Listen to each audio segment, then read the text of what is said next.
Loksins hún komin, íslensk mynd Guðrúnu Ósvífursdóttur, draumana og ástina í lífi hennar. Þetta mynd sem allir hafa beðið eftir, þar sem söguþráðurinn dauði, afbrýði og ástin. Ekki missa þessari veislu. Hún bað gestvin sinn að ráða 4 drauma sem henni hafði dreymt. Hún fór frá þeim fyrsta. Sá næsti drukknaði. Sá þriðji var drepinn.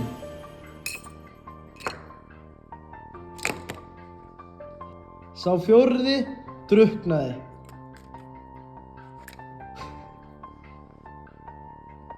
Hér eru mikla ástarsögu að ræða. Ástin sem hún elskaði svo heitt sigldi til Noregs og þegar hann kom tilbaka var hún gift öðrum manni. Í myndinni spennandi söguþráður og orð Guðrúnar, þeim var ég verst sem ég unni mest, mun aldrei gleymast. Þetta mynd sem enginn má missa af og verður frumsýnd 27. janúar 2026, aðeins sýnd í Smárabíó og Kringlunni.